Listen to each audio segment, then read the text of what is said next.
not on frequency. I'm trying to figure out what else I could do.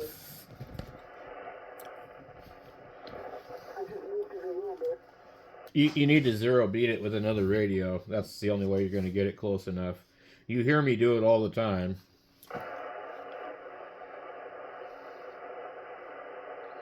So if it's next to your 7300 or your 710, just turn on that radio and turn the volume up until it feeds back from your microphone. Don't turn it up really loud, and you'll hear that noise. I'm sorry, I lost you. So what, did turn up, tell me again what to do?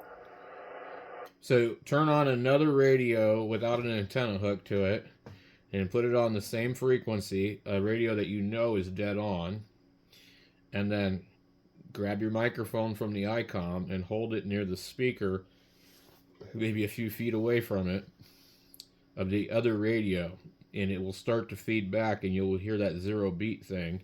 You will adjust the VFO until the beat slows down. Do you understand? Do you want me to demonstrate it for you so you can hear what it sounds like? No, it's okay. I can't do that right now, but let me, I got an appointment with somebody at 2 o'clock, and I don't want to get started on something like that. Oh, it's not hard to do it. You should be able to do it in 30 seconds, but if you don't have the other radio out there, then yeah, I understand that. But it might also be moving around. That's the other problem. Because it sounded fine to me yesterday, and it sounds like it's moving right now. Oh, interesting. Okay, if you don't notice the difference on the microphone. I do. It sounds a little more nasally. Yeah, that's what Terry said last night. Yeah, it sounds like you have a clothespin on your nose. Yes, that's exactly what he said. So I'm recording it for you, and it'll be on the channel so you can hear it. And that's why I pulled out the 710, because we know that radio is brand new. I don't know how to get onto your channel. Oh, just look up Ham Radio Hack, and you'll find it. Ham Radio Hack, H-A-C-K? Yes, sir. You just send me a link on an email. Oh, okay, I can do that too. It'd be easier. When the video's done, I can send you a link to that specific video. That way you don't even have to search, and then you can click on it. I think I might have uploaded a copy of the other one the other day. I'm not sure if I did or not. Yeah, I did.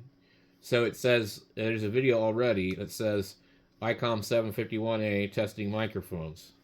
Oh, okay. Well, interesting. I mean, we have a record of it. You send me both links. Yeah, and you'll see that it sounded good yesterday, I thought. But today, it's not. That's weird. Have you ever heard of anything like that? Yeah, I don't know what would cause it to do it, but I had problems with mine too. Yeah, that's what I'm wondering if this radio is worth keeping, you know? Well, I mean, for sentimental reasons probably. But if every time you get on it, everybody gives you a hard time, that really kind of sucks. I know. Well, yeah, you're the only one who's giving me a decent feedback. Everybody else goes, yeah. Well, because, I spent so much time getting great audio on the other radios, and this thing has no adjustment. Well, yeah, it's just if a radio is not nuts on, it's always going to sound weird. In fact, like certain radios, that's how you adjust the audio. Like the 857D, there's a write-up on how to make it sound better, and you go into the menu and you adjust the sideband carrier offset. And what you're essentially doing on that radio when you do that is you're shifting your frequency a little bit and emphasize either highs or lows. So it's kind of the equivalent of being off frequency slightly. So that's all that's really happening here, is it's off frequency a little bit, and it's in between the steps of where the radio wants to tune. And also it might be moving. Right. Yeah, I figured that out on a 57D, and I've never gotten bad audio reports on the 57D, but I've heard people sound terrible on that radio.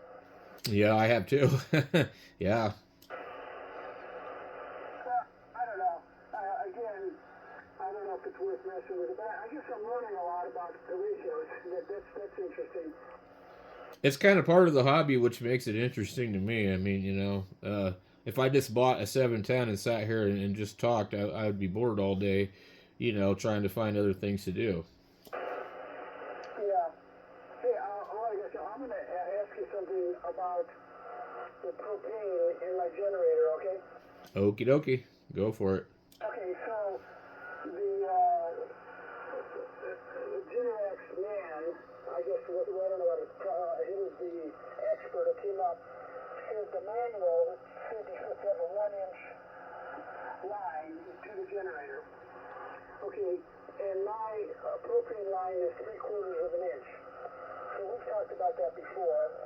And anyway, the question is, he put in a 1-inch subline. I don't know how to describe it. So now it's 1 inch going from the main into the house into the generator. You follow what I'm saying? Right. And I don't think it helps at all. I think it wouldn't make a difference if it was exactly the same size as what's coming off, which is 3/4. Now, he originally, though, installed 1/2 inch, which is a serious bottleneck. Well, I think he did 3/4 of an inch originally. Well, it actually shouldn't be improving it. But I guess it's maybe allowing it to open up a little bit better. So when he was here, I watched him do that WC test. You know what that is, right? No.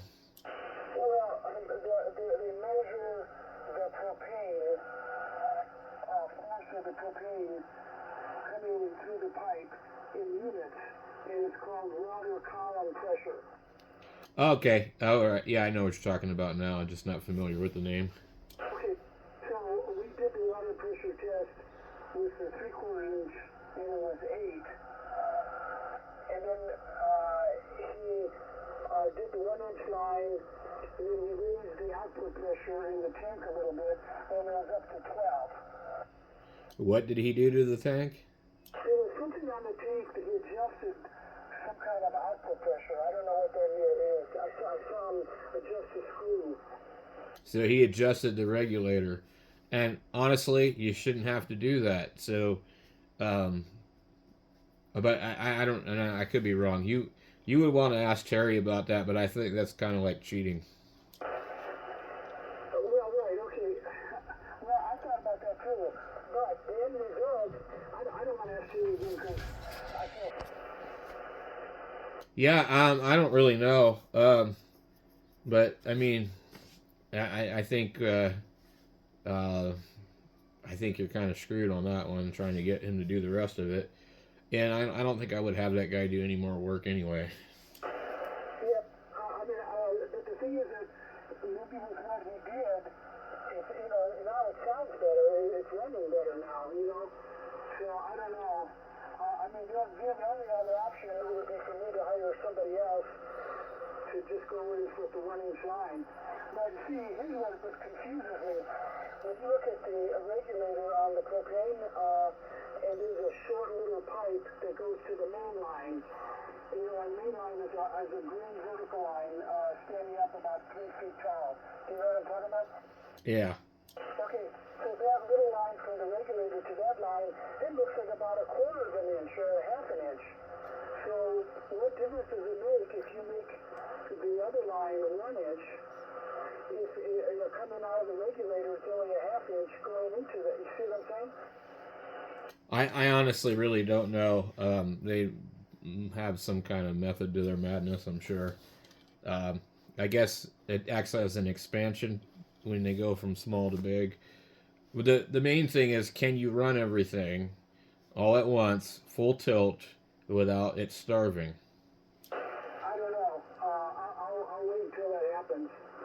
Then I'll try it. Okay. Well, I gotta go see what my kid is up to. He just tried to open the door, and I think Mama has to go pick up Junior. So we'll catch you later. I'll let you go to your appointment, and let me know when you get back on the radio. We'll test the rest of the stuff and see if we can come to a conclusion. Leave the radio on. Let it warm up, and we'll see if it moves. All right. Thanks a lot, Brad. kg7ol. All right, we'll catch you in a bit. kg7ol.